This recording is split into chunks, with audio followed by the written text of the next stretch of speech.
Hello and welcome to Patmos. Thank you for listening and or watching, whichever the case may be. Today we're going to be talking about Caesar's carrot and stick. And by that I mean the interaction of the church and the kind of incentive structures that the secular powers, the principalities, have set up to help to rein in the church. But first, I'd like to ask you that if you could, please go to iTunes and leave a review and a star rating, preferably 5 stars. If you're on YouTube, or if you can do both, head over there, subscribe, like this video, share it. I appreciate that. That really helps. I also do have a community on locals.com. So locals.com is not outside completely of Silicon Valley, but it's definitely outside of the kind of the ideology of the progressive left that is kind of very much prevalent and very anti-Christian to an extent.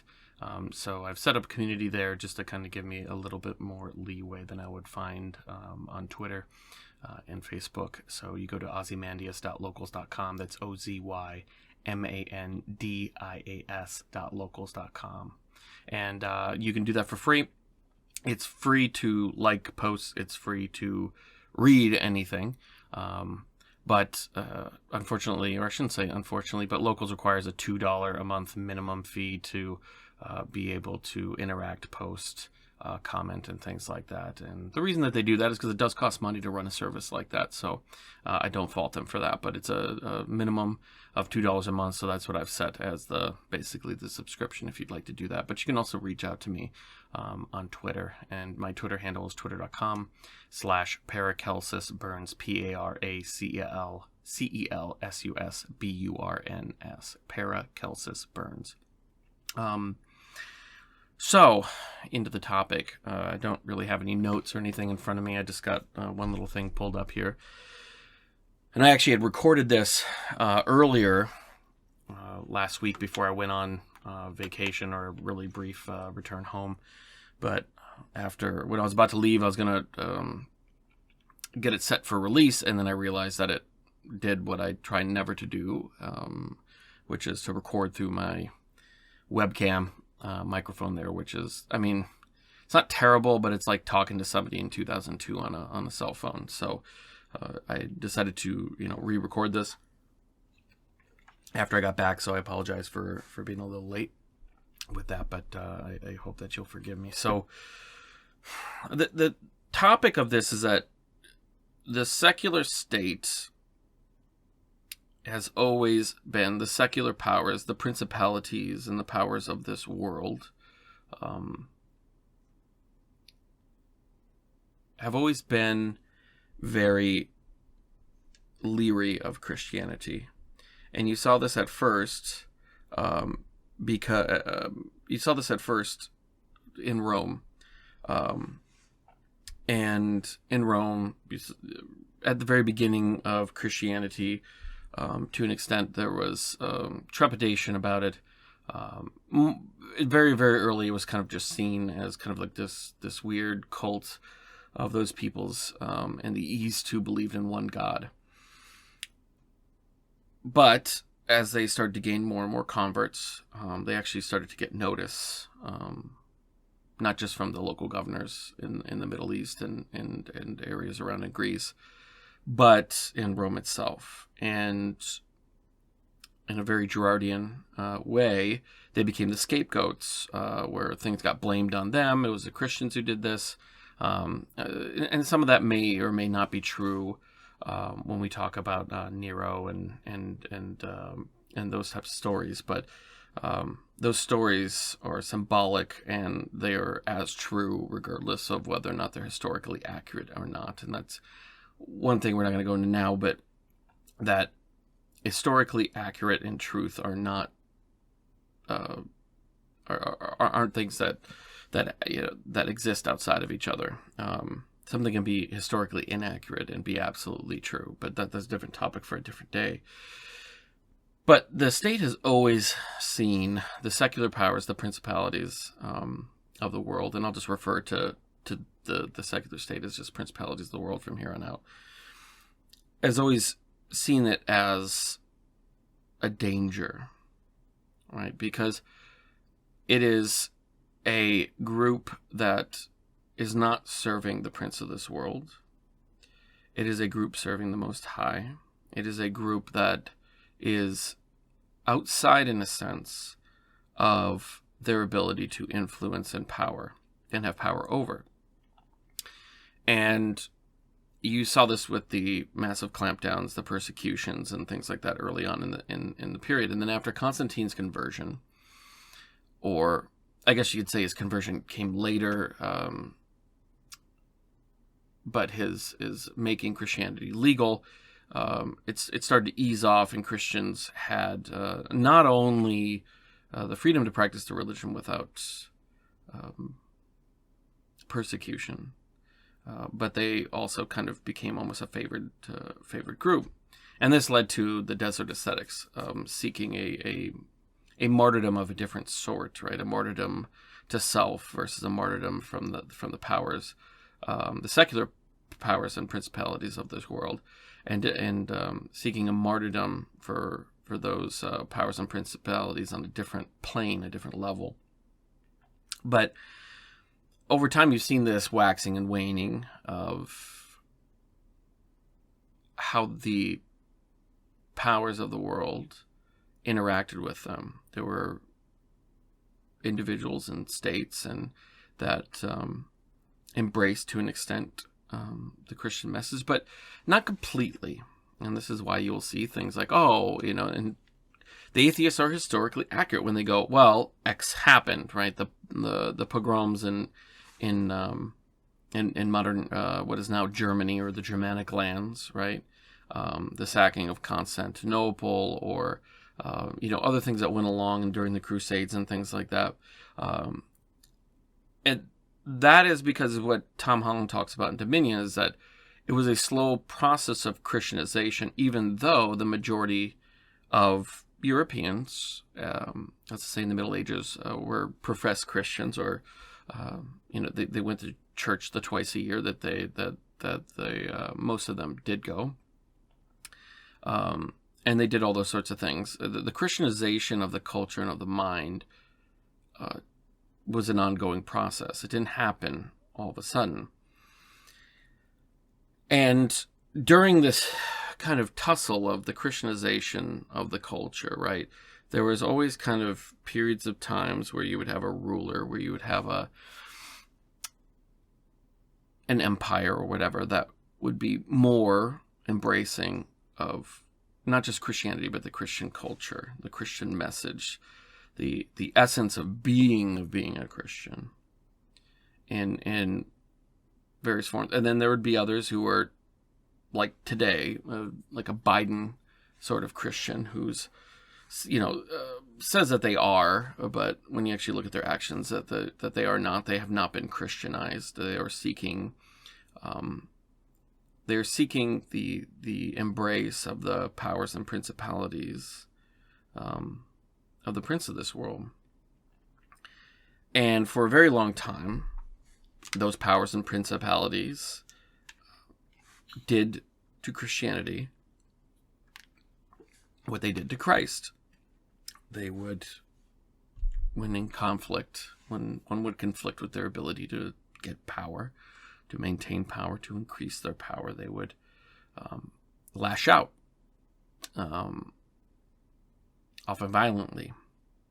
And that was, it's one of my favorite explanations, or just kind of a insight, was that God knows how the prince of this world operates and how he reacts. And it's not to say that these powers and principalities and the prince of this world are dumb, but they are predictable often, but they are cunning as well.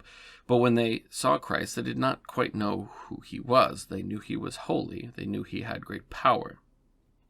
They knew he was favored by God. So they sought to use the powers and principalities of this world to help put him down. And they thought that they had achieved a victory by having him crucified, by having him rejected by the people of Jerusalem.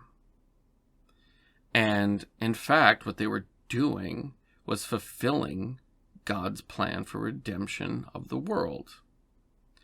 And for a long time, they continued to operate in that very same way and seemingly didn't learn from their mistake.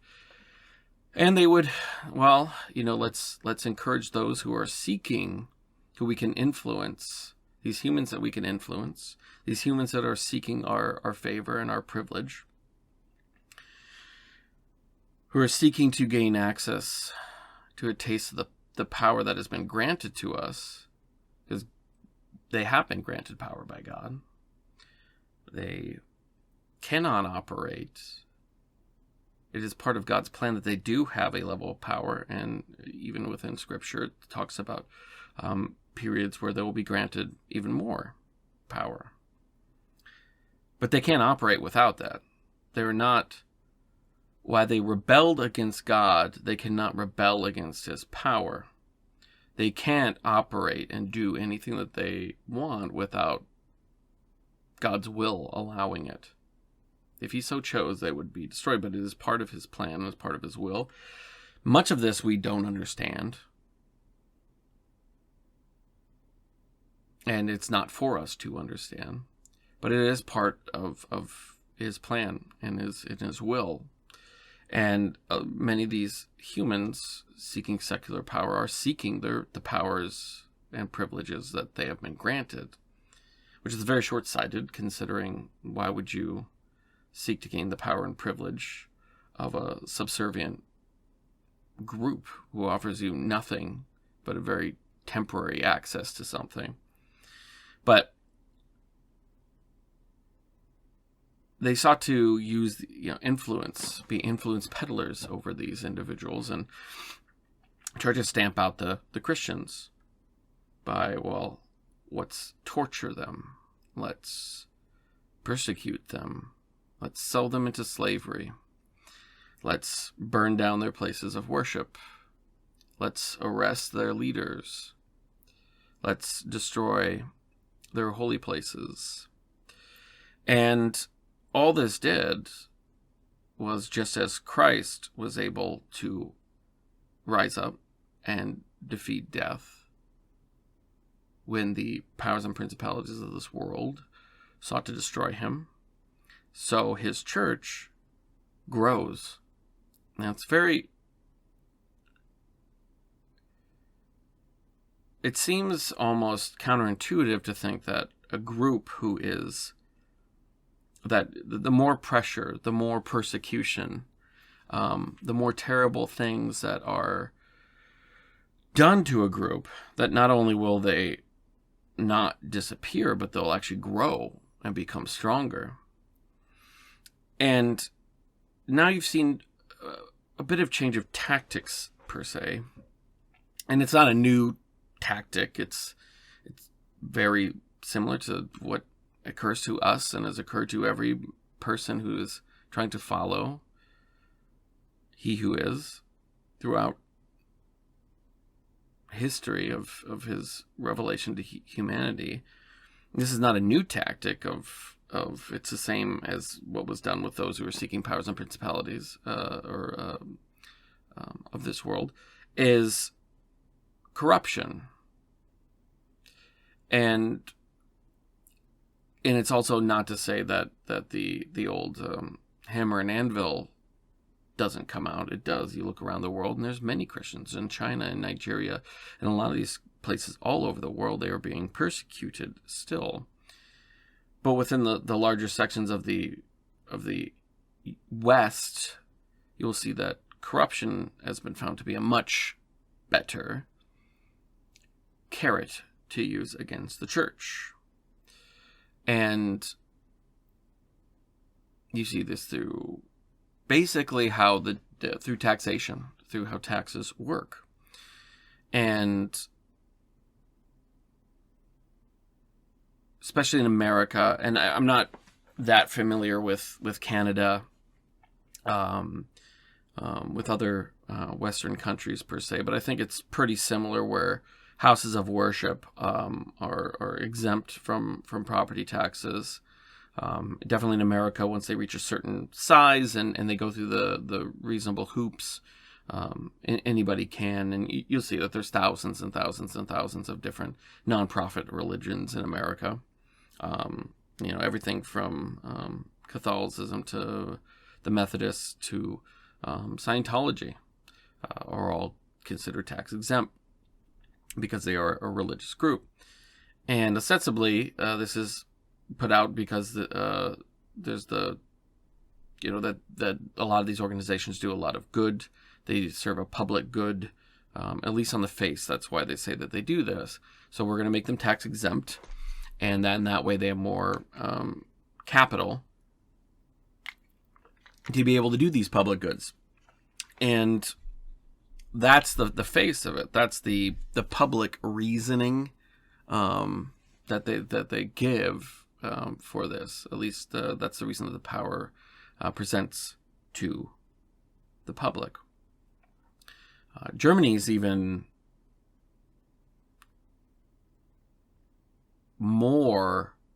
It's even a bigger carrot, because basically what happens, I don't know the exact percentage, is that when you fill out your tax forms, you mark your religious status, whether you're Catholic or Lutheran or Muslim or Hindu or whatever it may be. And a portion of your taxes go to that group. And so you don't have to be practicing. You don't even have to have ever even said I'm Catholic or I'm a Muslim. If whatever you mark down is where that money goes. And the Catholic Church in Germany is immensely wealthy. It's believed that they are even more wealthy than the Vatican itself. And I'll go over why this is a problem as well. My contention is that I believe, and I just kind of want to go back to my proposal and then go over the kind of the possible negatives, and then go into the what I see as the pros of the argument, why it should be done. My contention is that I believe that we shouldn't fight for that. You see these, the communion debate with Joe Biden. If you go on Twitter and you read any of these, you'll see all these people that are people of different non-Catholic faiths, but majority of them, I say, would probably claim that they're atheists or agnostics, although there really is no such thing as an atheist, but that's a different topic for a different day as well. Saying, well, if they're going to deny Biden communion, then they should have their tax-exempt status taken away because they're getting into politics. And that's one of the caveats of it, is that if a religion can't advocate for, so if you're a church and you want to say, oh, everybody should vote Democrat, and you make that, or everybody should vote Republican, or everybody should vote Green Party, or everybody should vote Libertarian, or everybody should vote Constitutional, whatever it is. If you advocate for specific parties and or specific candidates by name, then you can lose that status. Now, does it still happen that pastors and preachers will do this? Yeah. It's sometimes very publicly, but the secular powers and principalities are very reticent to any group of any size, for the most part, to really go after them. Now, if you're a church of like 20 people in rural, wherever, that could be something that you could see. But for the most part, you don't really see this, the stick come out for this. But I've become more and more convinced that we shouldn't fight this, that we should just say, fine, take away our tax-exempt status. Fine, tax us. Fine, do all these sorts of things. I see the potential negatives there, to have church property be taxed, to have church incomes be taxed, to have, and it wouldn't just be the property itself, it would be the building's value, which a lot of these churches are located in what is now prime real estate. And even then it was, but a lot of times these towns, they would start very small, and there would always be the church or churches more around the town center, because always the idea was you have it at the town center because that's where most people are, and it's a symbolic of where the eyes of the city are located, right? You're all focusing on the center and it's constricting out, but you're always focused on the center. and God, Christ, should be, the church should be at the center of the city. And so now, probably depending on the city, I mean, it's some of the most prime real estate that's available. So the values, plus the values of the old stained glass and the buildings and the reliquaries and various other things like that, if they decide to tax everything in one lump sum of what's happened, that would be very detrimental to the mission of the church as far as for being able to keep churches open, to be able to, because if they can't even keep the church open, they're not going to be able to run the food pantries. They're not going to be able to run the homeless shelters. They're not going to be able to run the outreach and rehabs and host the AA meetings, and do all these sorts of things that they do for society. As well as, just not even being able to keep these buildings open would also hurt a lot of people's spirituality and access to the sacraments. I do recognize that. But, and it also opens up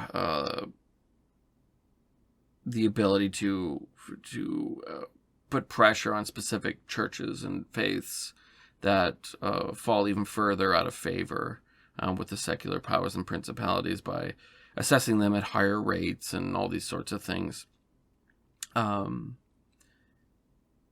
with that, that's really the only main negatives that I could see. It's just it's really the loss of that money, the lessening of the amount that you're able to, because if you have less amount, you have to do the upkeeps on the buildings. You have to be able to provide for the ministers and priests and, depending on whatever your denomination is,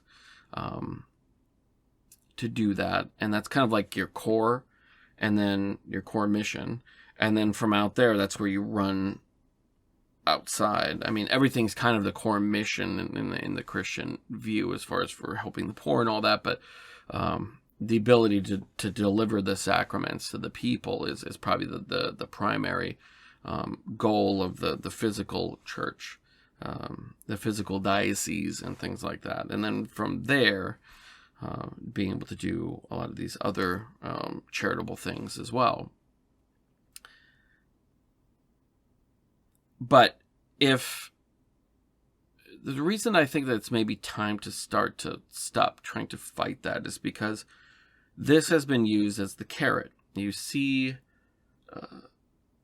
especially, over the last 50 to 60 years, a real reticence and of those in the church hierarchy of speaking out against these secular powers and principalities.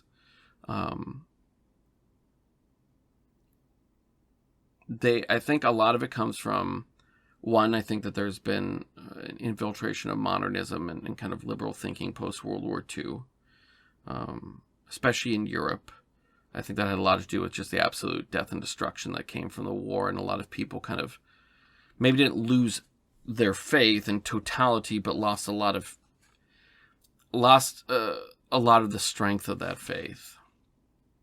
And I think that's kind of filtered down throughout the ages and influence, and things are kind of snowballing to an extent. And this really isn't, I'm coming from the Catholic perspective, but this is not necessarily anything that's unique just to Catholicism. With a non-denominational, it's like whatever your individual church is the state of the church, right? And if you don't like it, you just move to the next one.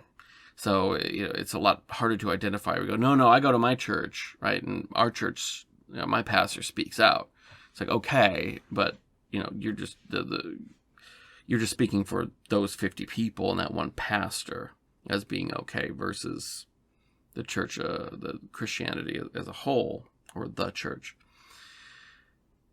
But speaking from Catholicism, I think that a lot of it has to do with, as you've seen, and I've spoken about why I think this is. I think that the changes in since Vatican II and kind of the sanctifying, the removal of the sacred symbolism and approach to the sacred you just see this in the church numbers. You see it in attendance dropping.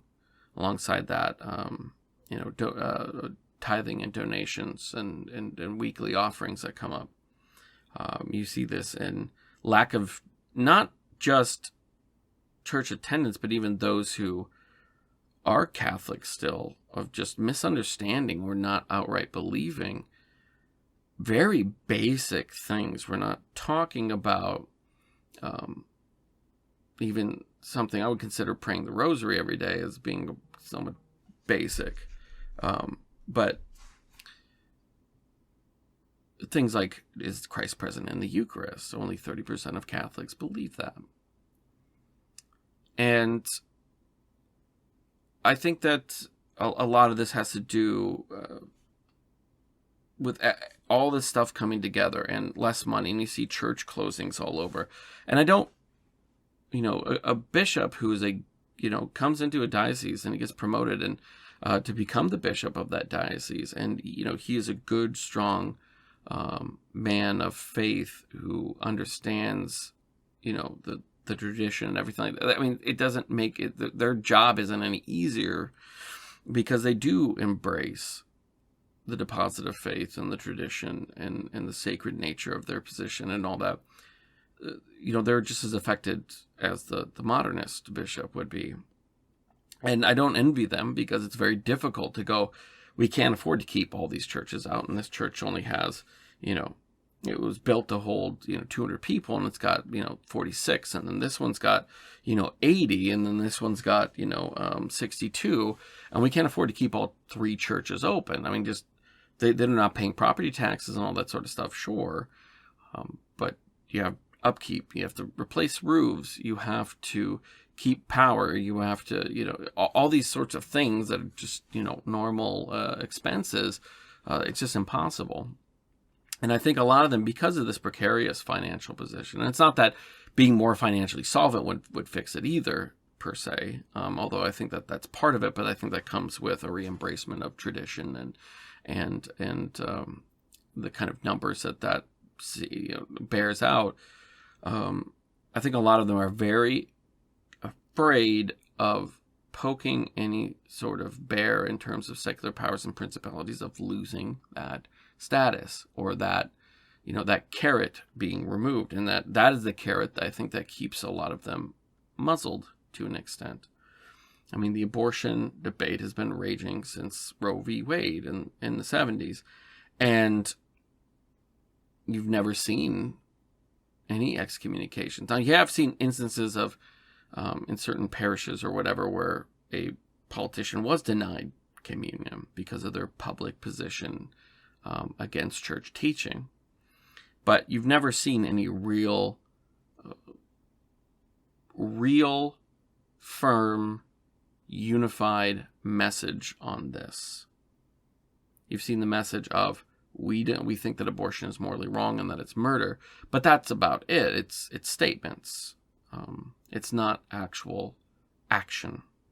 It's not actual doing things within their power to do. This is not a bishop saying that X person, or a priest even, saying X person cannot receive communion until they go to confession, until they repent. And most importantly, or not most importantly, but in conjunction with that, part of that repentance is to, at the very least, stop promoting these sorts of things. And that really hasn't been done in a unified way. And like I talked with Cyprian in the episode before, this is not something new. This is not a new invention. This has been something that has been a right of a presbyter, a priest, or a bishop to do within their jurisdiction. I mean, a priest has jurisdiction over his parish, so he can make that call. A bishop has jurisdiction over his diocese. That's the lateral, or the horizontal, and they have the right to do that. Absolutely. But you haven't really seen that, like I said, that unified message. And this is something I mentioned like I said in that interview, was that St. Ambrose did this to Emperor Theodosius. He massacred, I don't know how many thousand, it was like 7,000 people in Thessalonica in Greece because there was a riot. Yeah, there's a riot there. And St. Ambrose basically just said, you murdered innocents, you murdered Christians, until you publicly repent. Not only can you not receive communion, but you're not going to be allowed in this church. You need to repent in the way that David did, which is, basically a public display of requesting forgiveness. And yeah, so the emperor did that. I think it was about a month or so of public repentance, and then he was basically given absolution, forgiven, and he was allowed to come back. And so this is something that's always been within their hip pocket, but they won't use it, really.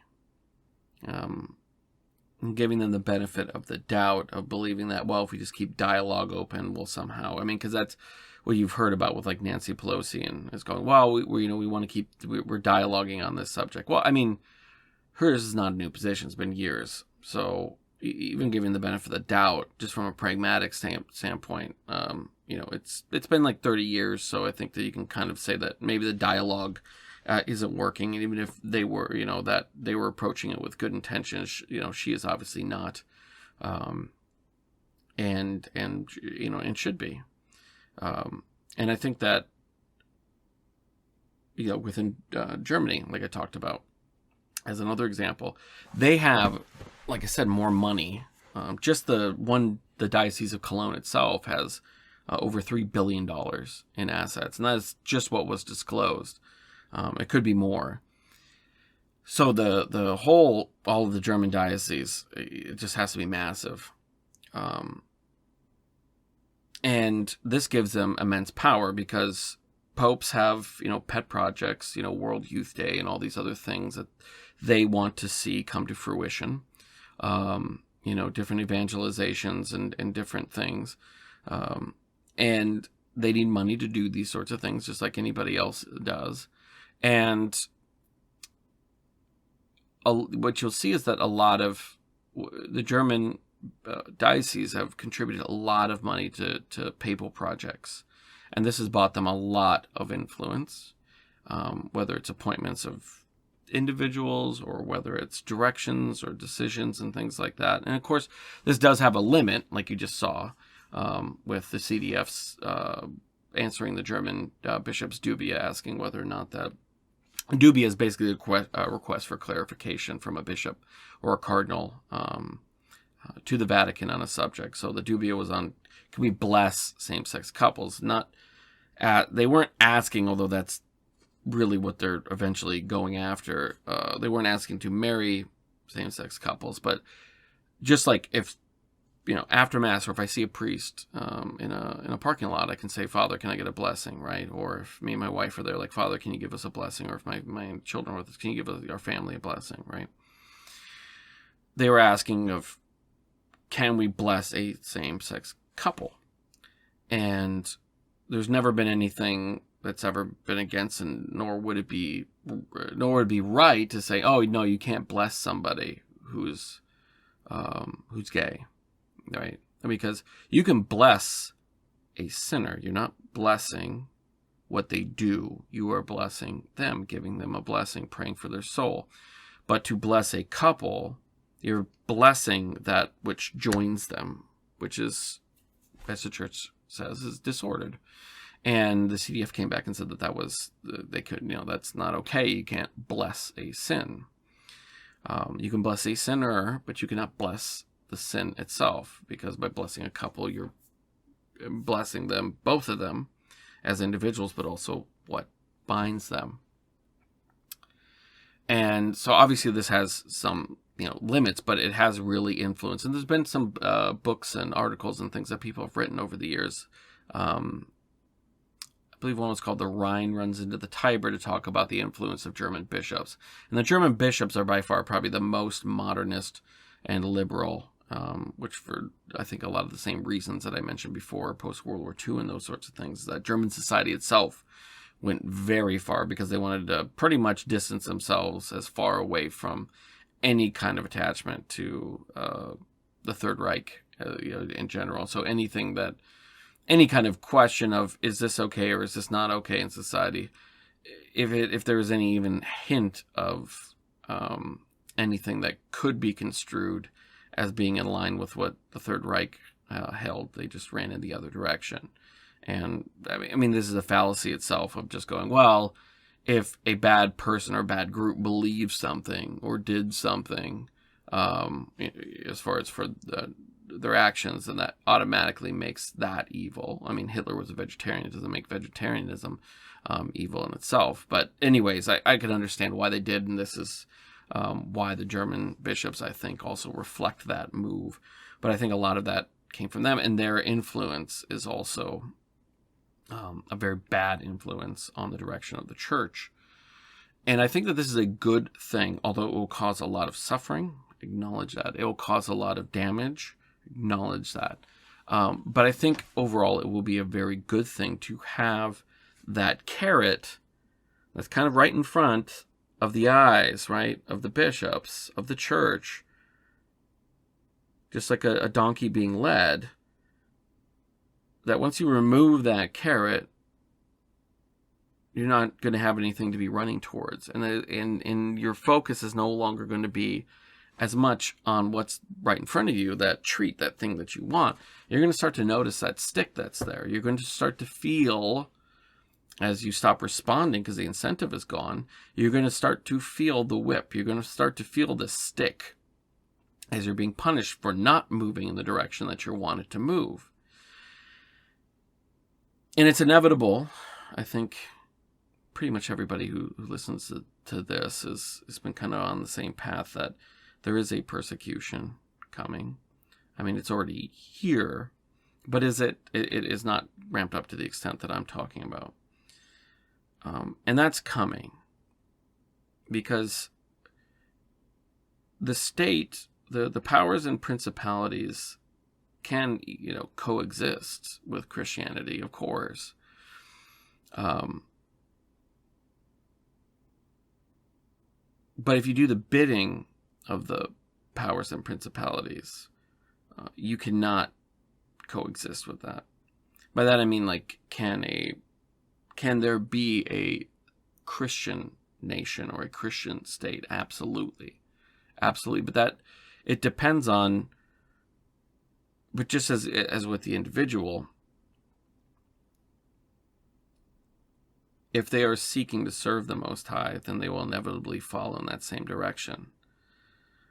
But it's very difficult for that to actually occur. And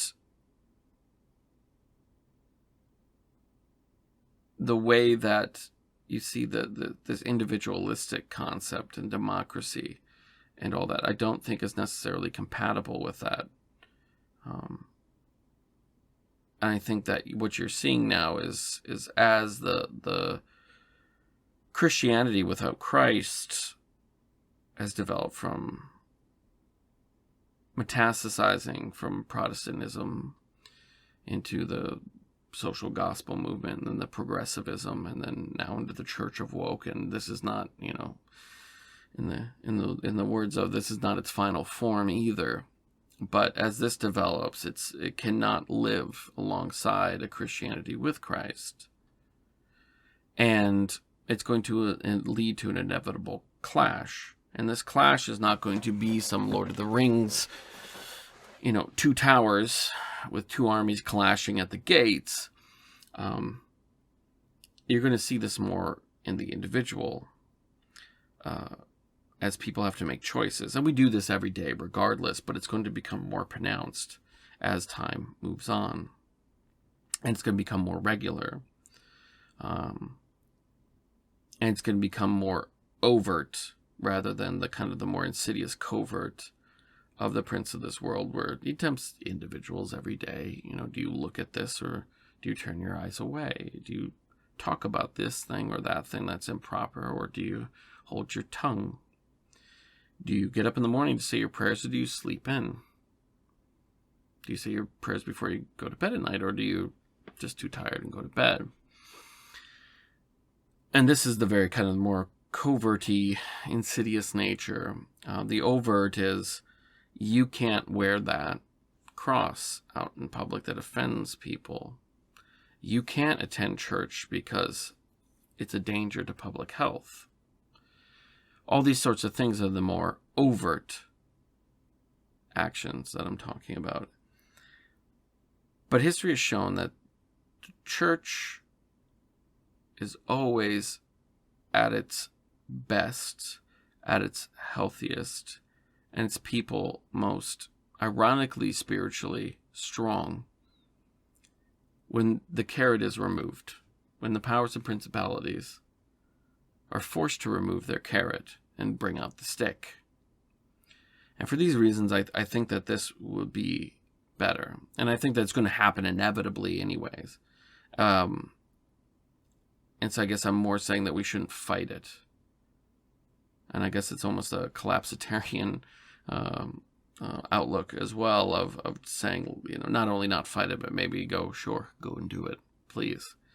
But there's an aspect of Christian suffering where we welcome all that God brings us, whether it's a disease, a lost job, whatever it may be, and welcome it as a way, as a sanctification measure, and that we shouldn't seek out crosses, right? We shouldn't necessarily seek out mortifications for these things, and because that can kind of start to border on sadism to an extent. Although we are called to go out, and if you are called to evangelize, and you know that will probably bring your death, you're called to do that as well. So, there's a fine line between that, and it takes a lot of spiritual direction when you start to get more towards those lines. But I think it's going to happen anyways, and I don't think that we should try to put any sort of energy into fighting against it. Is more of my view, because I think that we will be much better off when we have that stick squarely before us and we feel that sting of the whip. So I want to thank you for listening today. Please, once again, rating, review, iTunes, all that kind of good stuff. Head over to my locals community. I love to interact with you guys, or to just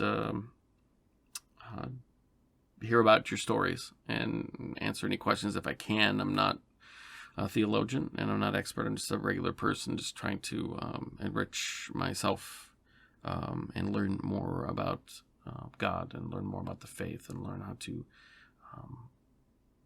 better enrich myself spiritually. And a lot of these discussions with people and questions forces me to actually go, well, actually, I don't know about that. And I go out and research it, which is very edifying for me. But my locals group is locals.com, or I'm sorry, it's ozymandias.locals.com, OZYMANDIAS.locals.com. And once again, thanks for listening, and thanks for watching.